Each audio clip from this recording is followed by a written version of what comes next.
నవంబర్లో రిలీజ్ అవుతున్న first Hindi movie వచ్చి హక్. ఇది 7th నవంబర్న రిలీజ్ అవుతుంది. దీంట్లో మెయిన్ క్యాస్ట్ వచ్చి ఇమ్రాన్ హష్మి అండ్ యామి గౌతమ్. ఇది కోర్ట్ రూమ్ డ్రామా జానర్ లో ఉంటుంది. ఈ మూవీ ట్రైలర్ నాకు చాలా బాగా నచ్చింది. ఐ హోప్ మీకు ఈ మూవీ నచ్చుతుందని అనుకుంటున్నాను. నెక్స్ట్ మూవీ వచ్చి ఆగ్రా. ఇది 14th నవంబర్న రిలీజ్ అవుతుంది. ఇది మోస్ట్లీ అడల్ట్ మూవీ. ఒకవేళ మీరు తప్పకుండా చూడాలి అనుకుంటే చూడండి. అండ్ నెక్స్ట్ మూవీ వచ్చి దే దే ప్యార్ దే 2. ఇది 14th నవంబర్న రిలీజ్ అవుతుంది. దీంట్లో మెయిన్ క్యాస్ట్ వచ్చి అజయ్ దేవగన్, రకుల్ ప్రీత్, మాధవన్, టాబు. ఇది రొమాంటిక్ కామెడీ జానర్ లో ఉంటుంది. ఈ మూవీ ట్రైలర్ డీసెంట్ గా అనిపించింది నాకు. నెక్స్ట్ మూవీ వచ్చి 120 బహదూర్.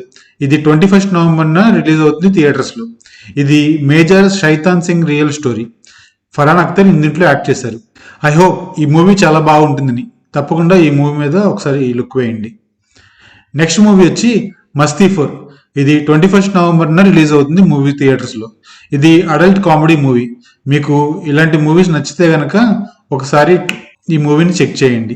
నెక్స్ట్ మూవీ వచ్చి haunted 3D ghosts of the past. ఇది 21st నవంబర్న రిలీజ్ అవుతుంది. ఇది హర్రర్ జానర్ మూవీ. మీకు హర్రర్ మూవీస్ నచ్చితే గనక ఈ మూవీ మీద ఒక లుక్ వేయండి.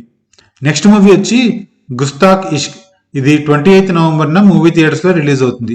ఈ మూవీ క్యాస్ట్ వచ్చి ఆవార్ బరార్, కామాక్షి దివాన్, నజీరుద్దీన్ షా, ఫాతిమా సనా షైక్. ఈ మూవీ రొమాంటిక్ జానర్ లో ఉంటుంది. ఈ మూవీని తప్పకుండా చూడండి, ఎందుకంటే నజీరుద్దీన్ షా లాంటి యాక్టర్స్ ఉన్నారు ఈ మూవీలో. నెక్స్ట్ మూవీ వచ్చి తెరే ఇష్క్ మే. ఇది 28th నవంబర్న రిలీజ్ అవుతుంది. అండ్ ఇది రొమాంటిక్ డ్రామా జానర్ లో ఉంటుంది. దీంట్లో మెయిన్ కాస్టింగ్ వచ్చి ధనుష్ అండ్ కీర్తి సనన్. ఈ మూవీ ట్రైలర్ చాలా ఇంటెన్స్ గా ఉంది. ఐ హోప్ ఈ మూవీ మీకు నచ్చుతుందని.